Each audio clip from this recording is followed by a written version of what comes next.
The Grand Assembly of the Galactic Confederacy was the largest structure ever built by any civilization in known space. A spinning ring of metal and glass floating at the heart of the Orion Arm, where 312 species gathered to decide the fate of worlds. Ambassador Elena Vargas stood at the podium reserved for Earth and watched every alien face in the chamber with calm, dark eyes that revealed nothing of what burned beneath them. She had been warned this day would come. 11 years ago, humanity had stumbled into the galactic community like a child wandering into a room full of wolves.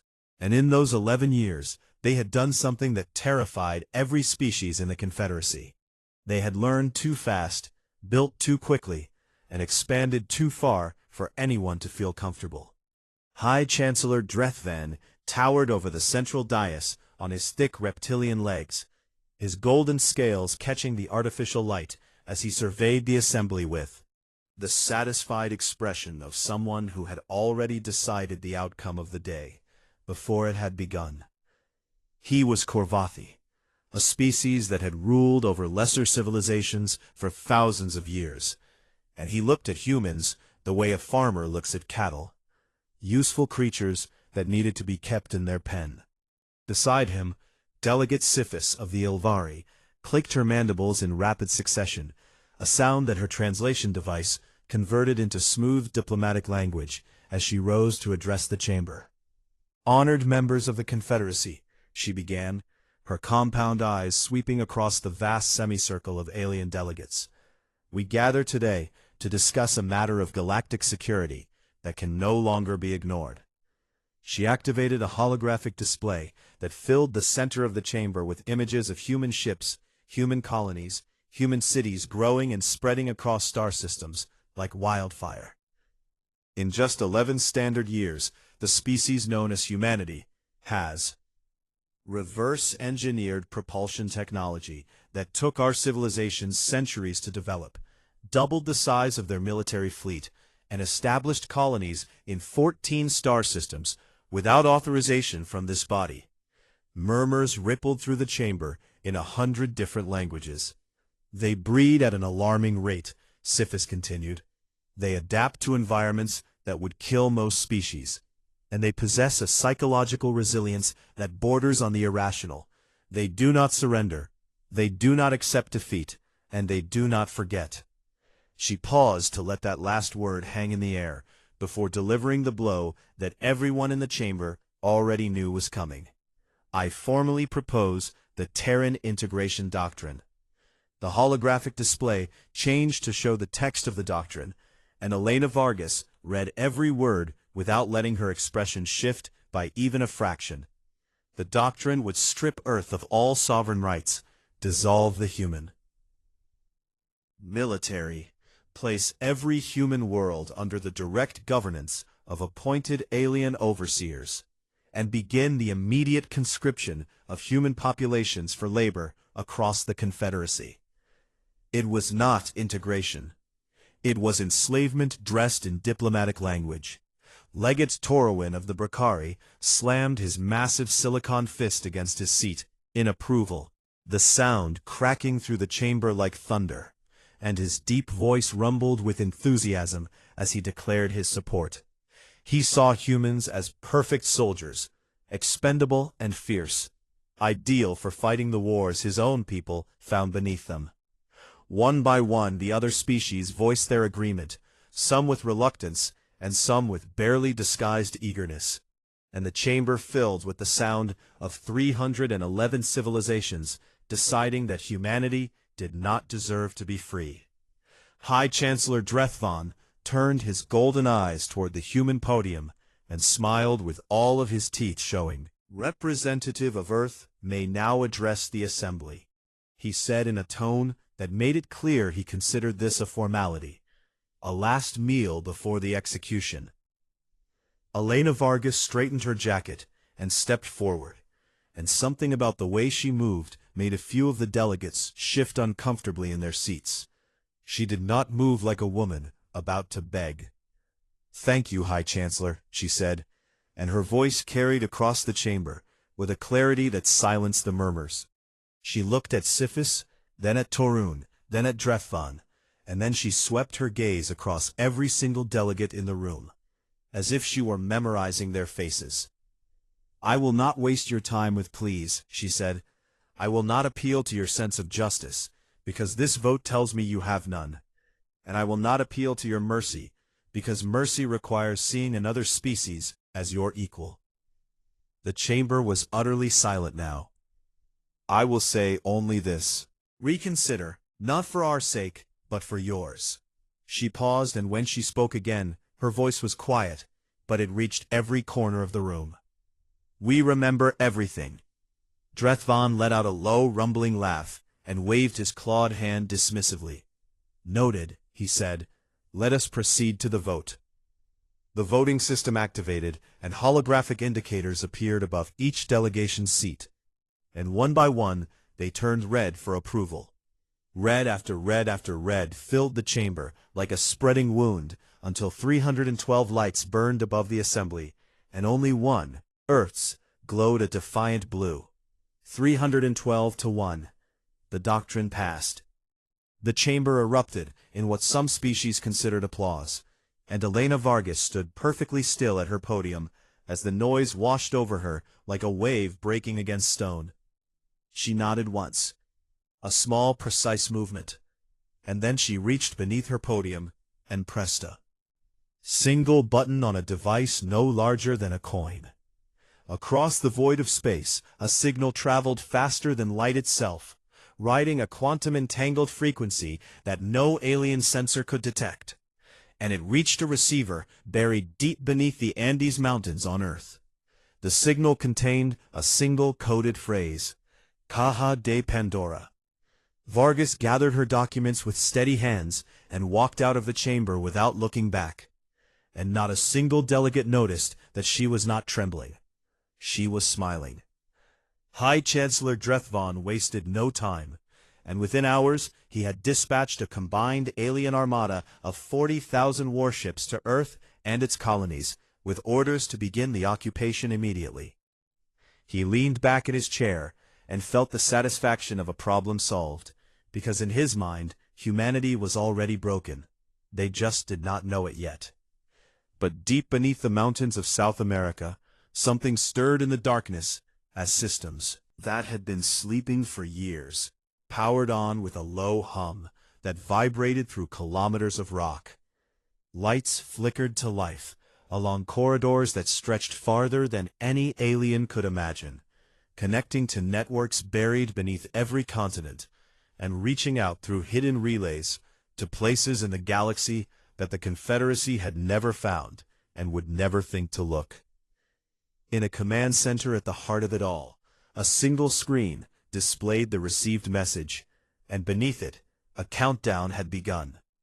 Humanity had been preparing for this moment since the very first day they realized they were not alone in the universe. The wolves had voted to cage the creature they did not understand. They had no idea what they had just unleashed. 6 months had passed since the vote, and Earth had become a planet of silence. The skies that once carried the sound of human laughter and music and argument now hummed only with the engines of alien patrol craft that swept over cities like vultures circling a carcass.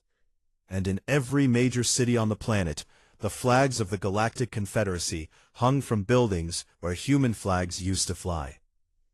Governor Kreth of the Korvathi had been appointed as the supreme military authority over Earth, and he ruled it the way his species had always ruled lesser worlds, with an iron claw and absolute contempt. He had made his first act the demolition of the United Nations headquarters in New York, broadcasting it live across every frequency so that every human on the planet could watch their symbol of unity crumble to dust. And he had smiled while doing it because he believed the message was clear. You are nothing now. Labor conscription had begun in the second week of the occupation, and alien transports descended on cities and towns to collect humans by the thousands, men and women, and sometimes children, pulled from their families and loaded into ships bound for mining worlds and factory planets scattered across the Confederacy. The Brakari took the strongest humans for their military campaigns, fitting them with neural compliance collars that punished disobedience with searing pain. And the Ilvari took the most intelligent ones for technical labor in their hive complexes, where humans worked in darkness until their bodies broke. It was cruelty dressed as policy, and every species in the Confederacy participated with varying degrees of enthusiasm. But beneath the surface of this broken world, something extraordinary was happening. General Mateo Rourke sat in the command center of a facility that did not exist on any map, buried so deep beneath the Andes Mountains that the alien sensors orbiting Earth could not detect it. They knew where to look. He was a broad-shouldered man with gray at his temples, and eyes that had seen enough war to fill several lifetimes. And he watched the dozens of holographic screens before him, with the patience of a man who understood that the most dangerous weapon in any war was not a gun, but information. "Report," he said quietly. The officer beside him pulled up a stream of data that flowed across the screens like a river of light. "All cells are active across 47 occupied worlds, General. Conscripted workers on Bakari mining stations have mapped every patrol route and shift rotation. The teams on Ilvari factory worlds have identified and cataloged 314 unique communication frequencies. And the dock crews on Korvathi supply stations have logged every ship class and weapon configuration in the occupation fleet." Rourke nodded slowly. Every human who had been taken, every worker, every slave, every prisoner, was a spy. It had been the hardest part of the plan, allowing the occupation to happen and watching his people suffer, while knowing that each day of suffering brought them closer to the moment when the chains would shatter. But Rourke understood what the aliens did not. Humans could endure anything if they believed it had a purpose.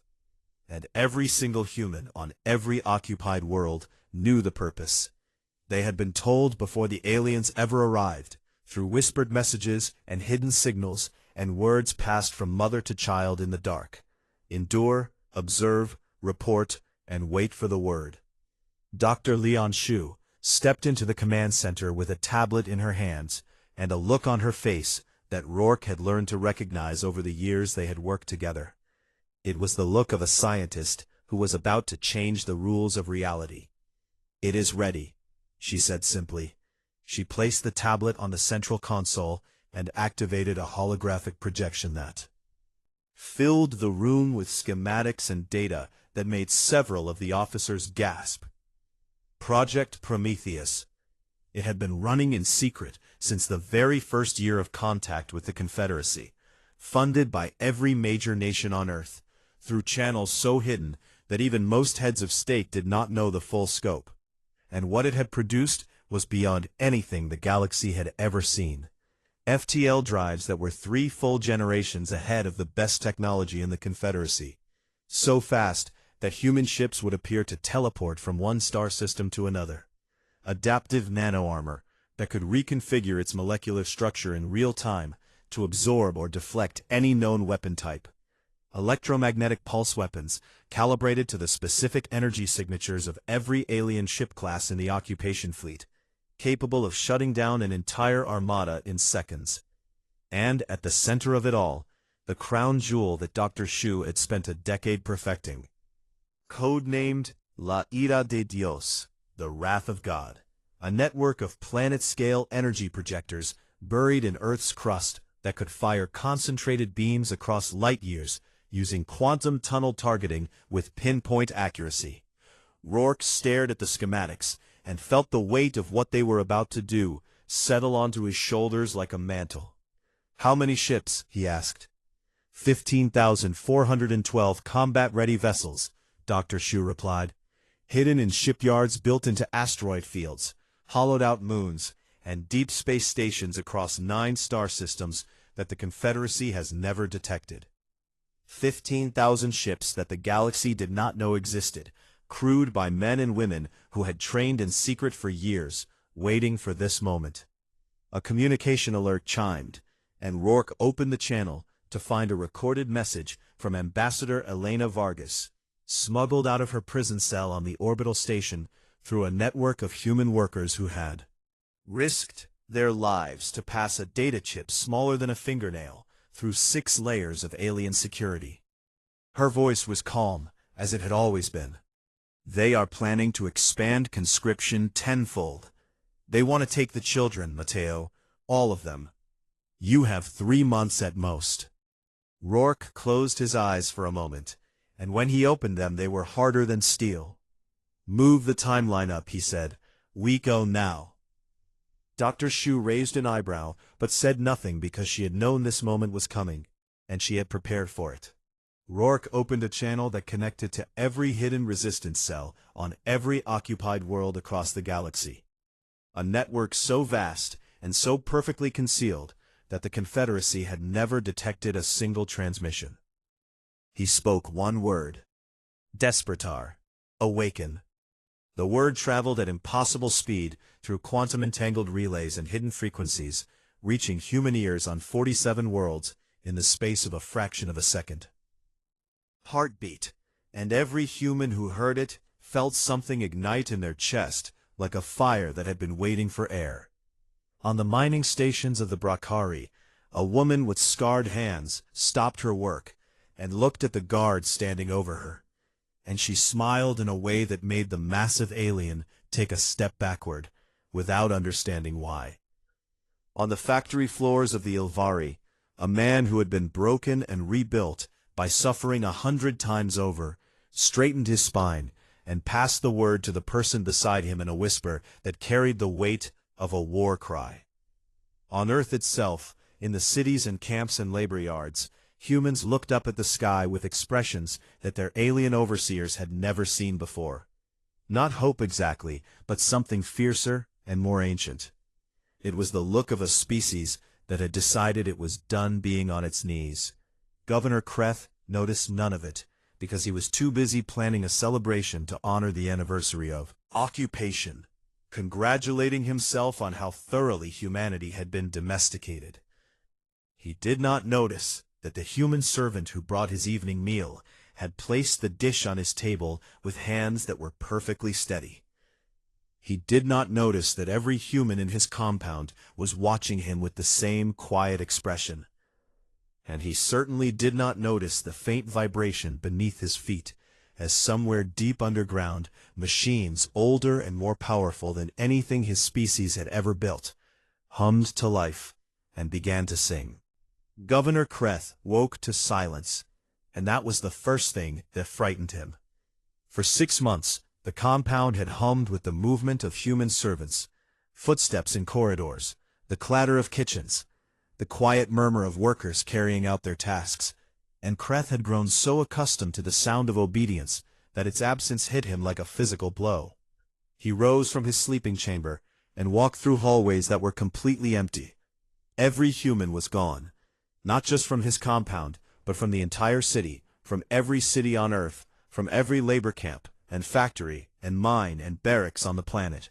Millions upon millions of people had vanished in the night, as if the ground itself had swallowed them whole.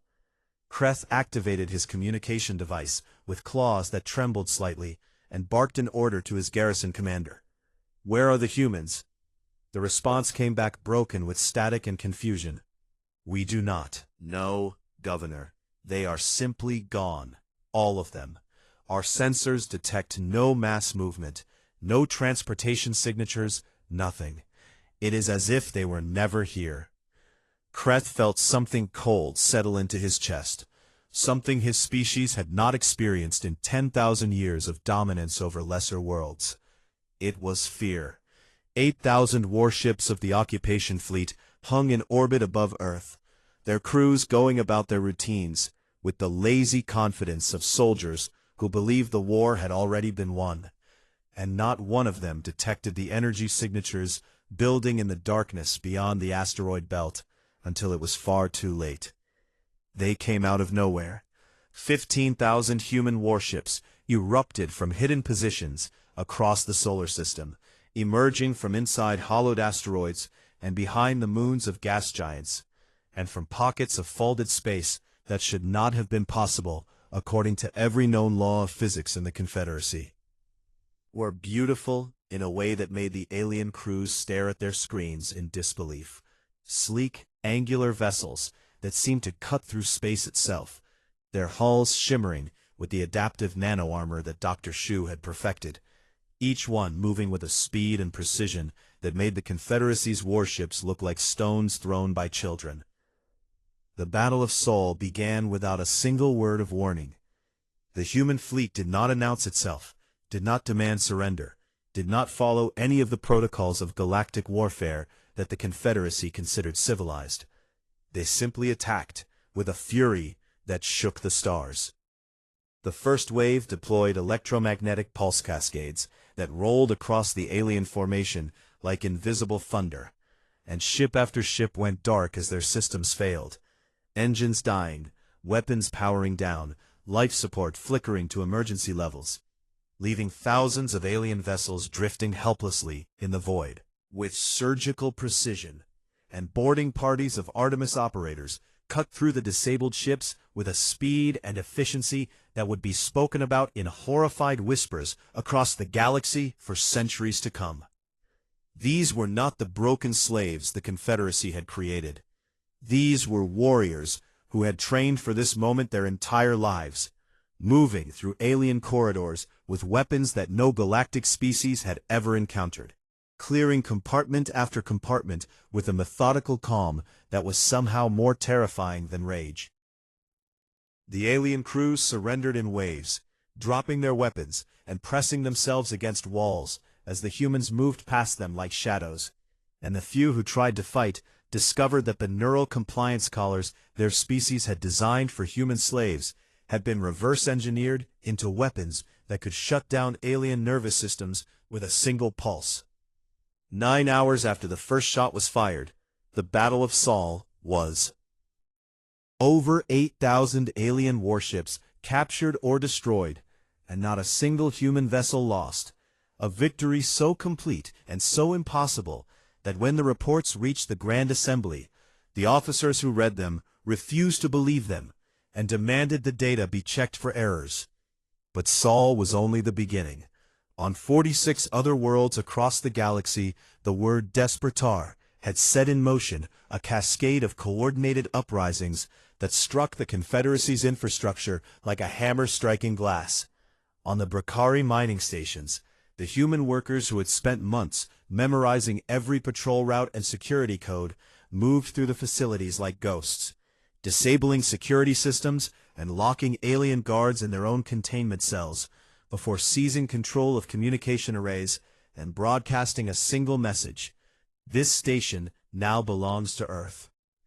On the Ilvari factory worlds, the humans who had been cataloging communication frequencies used that knowledge to flood the hive mind networks with contradictory signals that sent the insectoid species into confusion, while strike teams destroyed power generators and supply depots with explosives assembled from materials the aliens had carelessly left within reach. On every world where humans had been chained, they rose, and they did not rise with desperation, but with the cold, organized precision of a plan that had been years in the making. Governor Kreth tried to flee. He commandeered a shuttle and launched himself toward orbit, pushing the engines to maximum as the ground beneath him trembled with the activation of systems buried deep in the Earth's crust, systems that made the planet itself seem to growl like an animal waking from a long sleep. A single human fighter intercepted him before he cleared the atmosphere.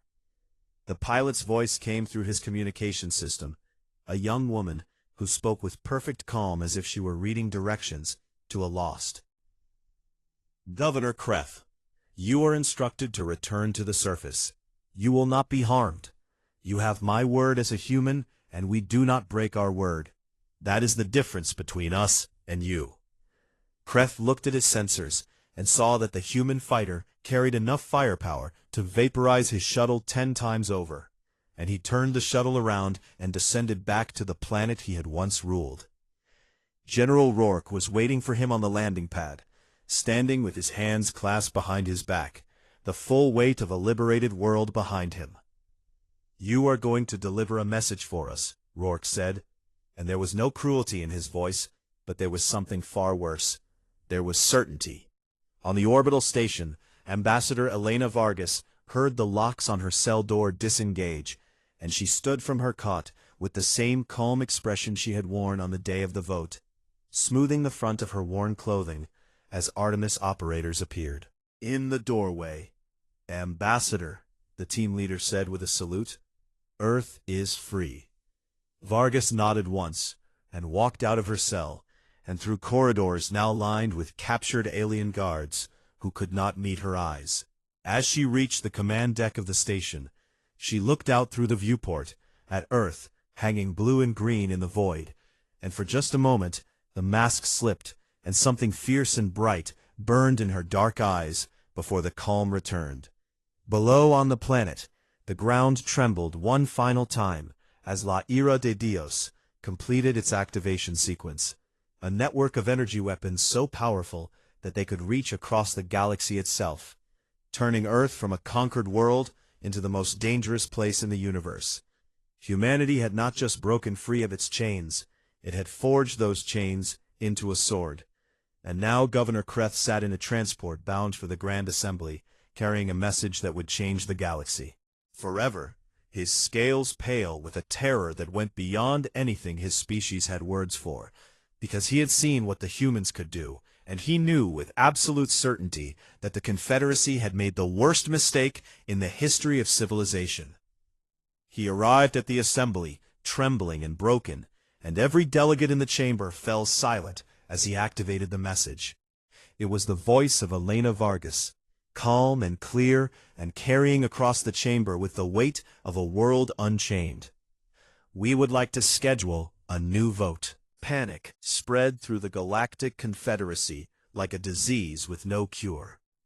In the days following the liberation of Earth, the 312 species that had voted to enslave humanity discovered something that shattered their understanding of the universe. They were no longer the most powerful civilizations in existence, and they had no idea when that had stopped being true. Reports flooded into the Grand Assembly from every corner of the galaxy, each one more terrifying than the last. Human fleets had appeared at the borders of every major species' home system, thousands of warships hanging in the darkness of space just beyond weapons range, not attacking, not advancing, simply waiting with the patience of predators who knew their prey had nowhere to run. Admiral Sofia Herrera stood on the bridge of the human flagship Resurgence and watched the tactical display that showed her fleet positions across the galaxy with an expression that revealed nothing but the sharp intelligence burning behind her dark eyes. She was a woman who had spent her entire career preparing for a war she hoped would never come, and now that it was here, she intended to win it without destroying what she was fighting for. "Status of Confederacy communications," she said. Her communications officer looked up from his console. "All major FTL relay stations have been disabled as planned, Admiral. The Confederacy species cannot coordinate with each other. They are blind and deaf." This had been the first stroke of humanity's campaign, not a military attack, but an informational one. Human strike teams had simultaneously neutralized every faster-than-light communication relay the Confederacy depended on, cutting the threads that held the alliance together, and leaving each species isolated in their own system, unable to call for help or organize a response. Within days, the cracks began to show. The Confederacy had never been a true alliance built on trust. It was a hierarchy built on fear and self-interest. And now that the structure holding it together had been shattered, the old rivalries and hatreds that had been buried beneath centuries of political convenience erupted to the surface like magma breaking through stone. The Ilvari were the first to break. Delegate Siphus, the same Ilvari who had stood before the assembly and proposed the enslavement of humanity, sent a desperate transmission to Ambassador Vargas, using an emergency frequency that the humans had deliberately left open. "Honored friend," Siphus called her, and the words dripped with a desperation that would have been pathetic if it were not so infuriating. "The Ilvari people have always respected humanity. We were pressured into the vote by the Korvathi. Surely you understand that we had no choice. Vargas received the message in her quarters aboard the orbital station that now served as humanity's diplomatic headquarters, and she listened to every word with her hands folded in her lap. She did not respond. The silence was worse than any weapon. Admiral Herrera began her campaign not with destruction, but with demonstration, because she understood something that the alien species did not. Fear was more powerful than force, and the threat of annihilation was more useful than annihilation itself. She selected targets with surgical care: uninhabited moons belonging to the Bracari, empty asteroid bases controlled by the Corvathi, abandoned research stations of the Ilvari, and she destroyed them with single precise strikes that left nothing behind but debris and the unmistakable energy signature of weapons that the galaxy had no defense against. The message was clear, without a single word being spoken. This is what we could do to your homeworlds. One by one, the species began to crumble. The Selvari, a peaceful aquatic species that had voted yes out of fear of the Corvathi, transmitted their unconditional surrender within the first week, along with a detailed record of every Corvathi threat that had influenced their vote. And Herrera accepted their surrender and moved her ships away from their system as a reward for their honesty. The Torathi, a proud avian species that had eagerly participated in the labor conscription, found their entire merchant fleet disabled by EMP strikes and their economy collapsing within days. And their ruling council sent a representative to the human flagship on his knees begging for terms. But High Chancellor Drethvon refused to bend.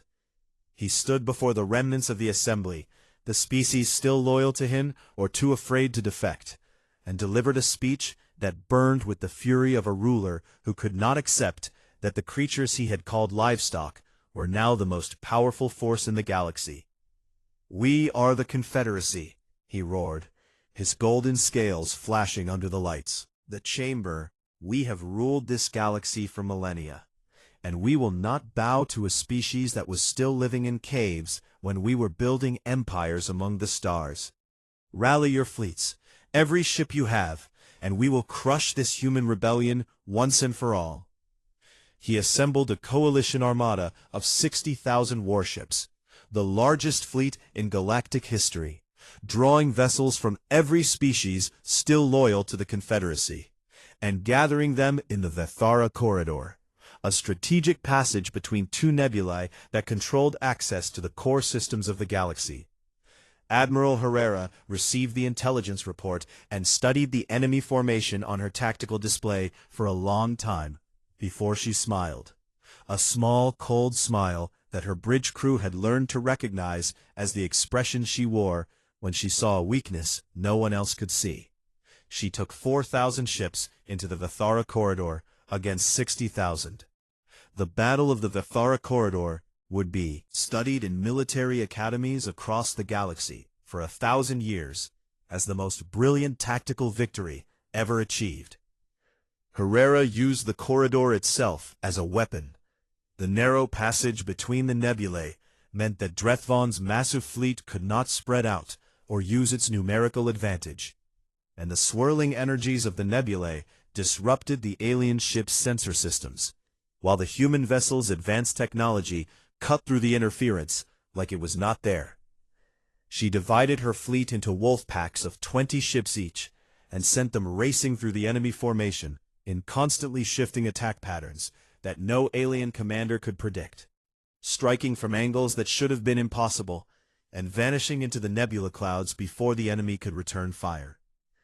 The alien fleet began to tear itself apart as panicked commanders fired wildly and hit their own allies, and the tight formation that was supposed to be their strength became a trap as ships collided and blocked each other's escape routes.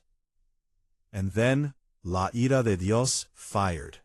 From across the galaxy, from the surface of Earth itself, beams of energy that traveled through quantum-tunneled pathways struck the heart of Drethvon's fleet with impossible precision, vaporizing his flagship and 200 command vessels in a single synchronized volley that lit up the corridor like a second sun. The coalition fleet shattered. Ships broke formation and fled in every direction. Commanders surrendering on open channels and begging for mercy in languages that their translation devices could barely process through the static of their failing systems. And within hours, the greatest armada ever assembled had been reduced to scattered debris and captured vessels. Drethvon survived. His escape pod was recovered by a human boarding team who found him curled inside with his golden scales dimmed to a pale yellow, and his once proud posture broken into something small and trembling. They brought him to the Resurgence and escorted him to a room where Ambassador Elena Vargas was waiting, seated in a chair, with her hands folded, and her dark eyes carrying the weight of every human who had suffered under the chains his vote had created. Drethvon looked at her, and for the first time in his long life, the High Chancellor of the Galactic Confederacy did not see a lesser creature. He saw something that his ancestors had warned about in legends so old they had been forgotten. He saw a predator that had chosen to wear the mask of prey. "What do you want?" he asked, and his voice cracked on the words. "Our worlds, our resources, our lives." Vargas studied him for a long moment, and when she spoke, her voice was soft, but it carried the force of every human who had ever been told they were nothing. "We want you to remember what it feels like." Drethvon was escorted from the ship and sent back to the assembly with an invitation that every species in the galaxy received simultaneously. An emergency session of the Grand Assembly called by humanity. Every species was required to send not delegates, but their highest leaders, and attendance was not optional. When they arrived, they found the assembly chamber transformed. The same 313 seats arranged in the same semicircle, but with one change that made every alien leader stop in their tracks as they entered. Earth's seat was no longer at the bottom of the chamber with the probationary members. It was elevated above all others, at the center, at the top, looking down on every species that had once looked down on humanity. And in that seat, Elena Vargas sat waiting with the same calm expression she had worn since the day the universe tried to break her. They came with gifts. The Bracari, whose warriors had once fitted neural compliance collars on human necks, sent their war chief carrying a sword of living crystal that was the highest honor their civilization could bestow upon another species. He placed it at the foot of Earth's elevated seat, and then lowered himself to his knees, all 800 pounds of silicon muscle pressing against the floor of the chamber in a posture of submission that no Bracari had adopted in recorded history. The Ilvari sent their hive queen herself, surrounded by a swarm of attendants, who trembled so violently that their wings created a constant buzzing hum throughout the chamber. She prostrated her entire swarm flat against the ground, and spoke words of apology in frequencies that humans could not hear, but that her translation device converted into language so desperate it made some of the other alien leaders look away in discomfort. The Korvathi sent their emperor, Drethvon, who had been stripped of his title in disgrace, but the ancient ruler above him who had not left his throne world in 2 centuries, and he walked into the chamber with the slow, heavy steps of someone who understood that his civilization's 10,000-year dominance over the galaxy had ended in the span of a single human year. One by one, the leaders of 312 species entered the Grand Assembly and took their seats beneath the elevated position of Earth. And the chamber that had once buzzed with the confident noise of civilizations that believed themselves supreme was filled instead with the heavy silence of those who had come to beg. Ambassador Elena Vargas looked down at them from Earth's seat and let the silence stretch until it became almost unbearable, until some of the alien leaders began shifting in their seats and others stared at the floor, and a few could not stop themselves from glancing toward the exits, as if calculating whether they could flee before whatever was coming arrived.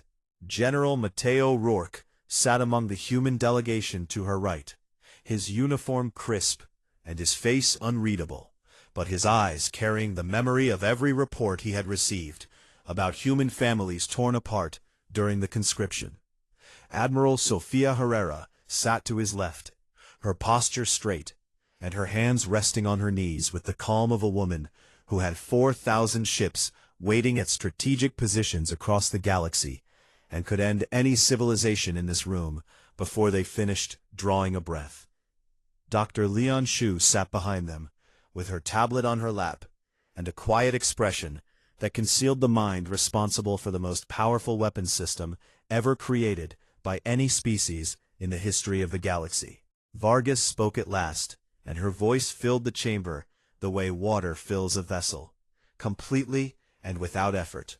312 species are represented in this chamber, she said, the same 312 species that sat in these same seats 1 year ago and voted unanimously to strip humanity of its freedom, its dignity, and its future. She paused. Today we are going to hold another vote. A murmur rippled through the chamber, but it died quickly, because no one dared to speak. Vargas activated the holographic display at the center of the room, and the text of a document appeared, familiar in its structure and language to every leader present, because they had all read it before. It was the Terran Integration Doctrine, but every instance of the word humanity had been replaced with the words all non-human species. The doctrine now proposed the complete enslavement of every alien civilization in the Confederacy under human governance, the dissolution of their militaries, the conscription of their populations, the appointment of human governors to rule their worlds. It was their own cruelty reflected back at them like a mirror. The chamber erupted. The Brakari war chief surged to his feet with a roar that shook the walls before catching himself and sinking back down, with his massive hands gripping the arms of his seat so hard the metal bent beneath his fingers.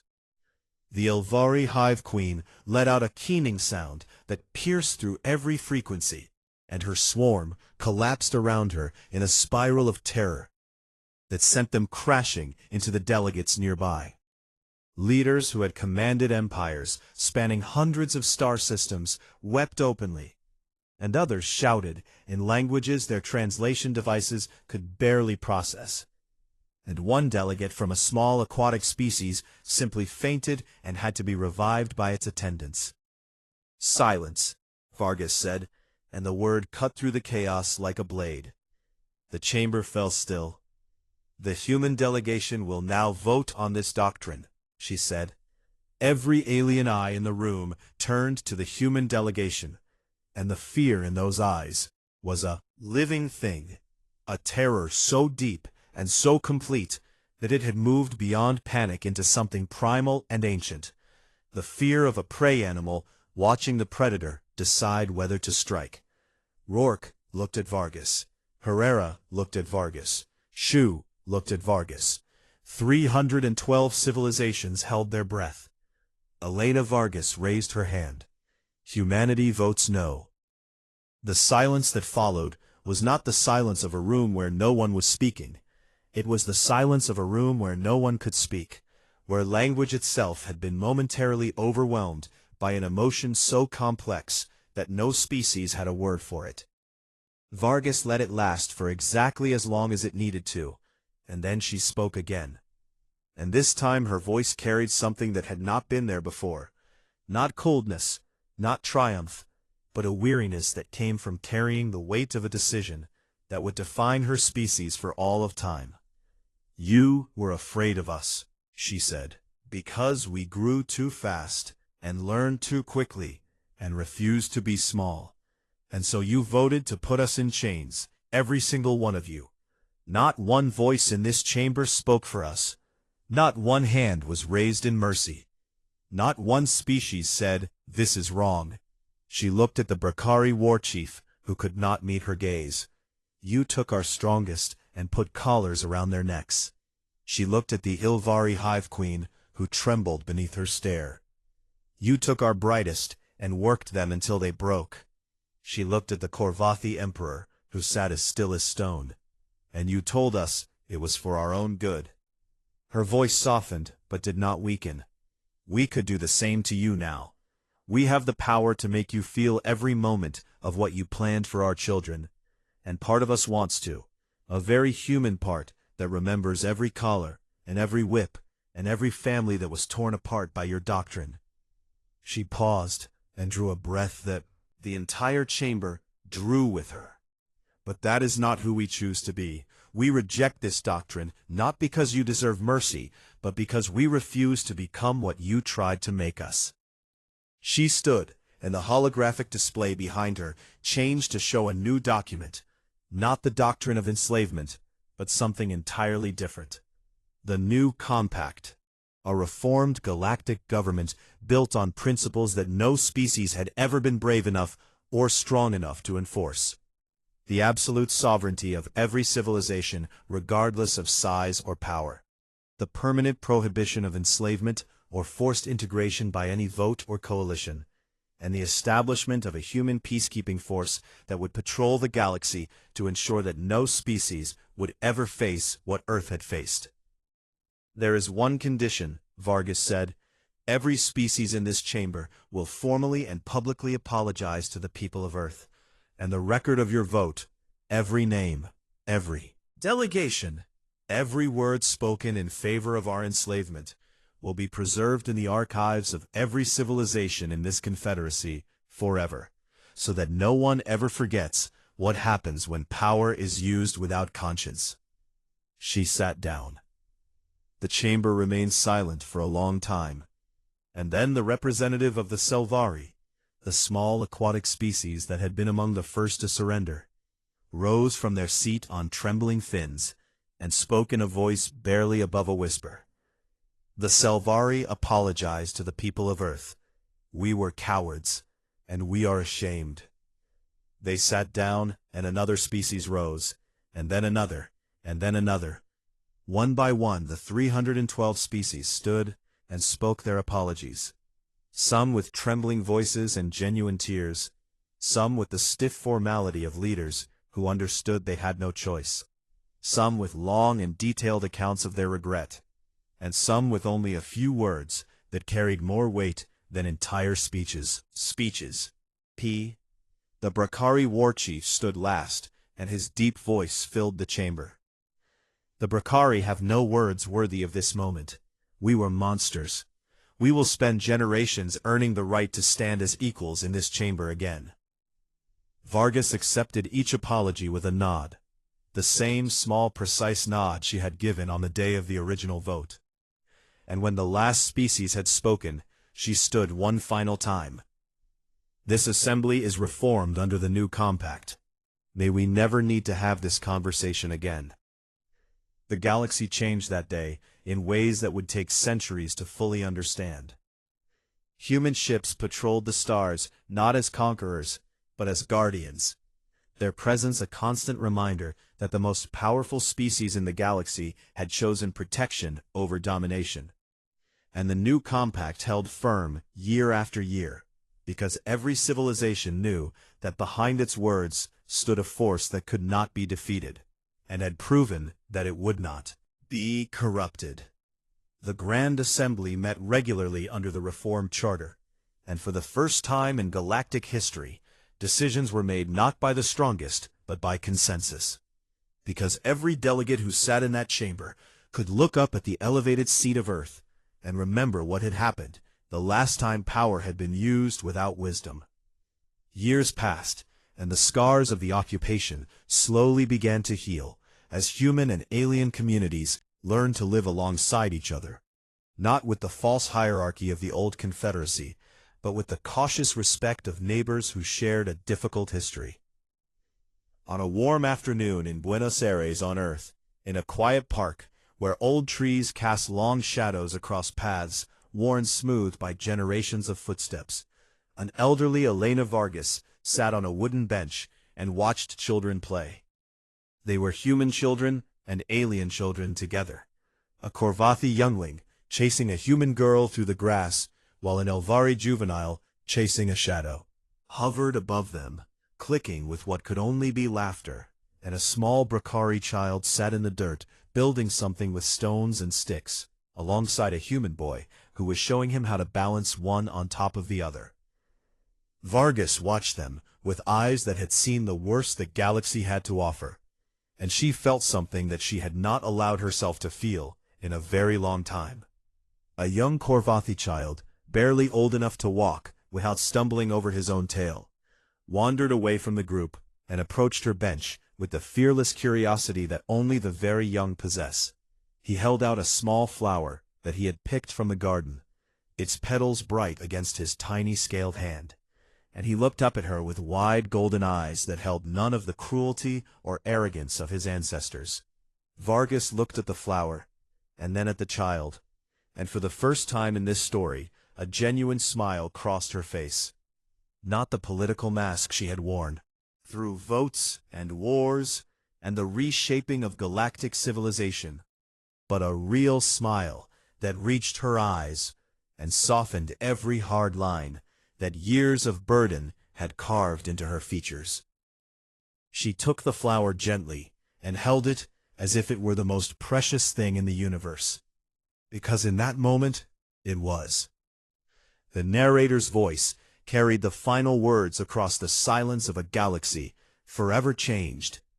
They had tried to break humanity, and instead they had forged it into something the galaxy had never seen before, a species powerful enough to enslave the stars and wise enough to set them free.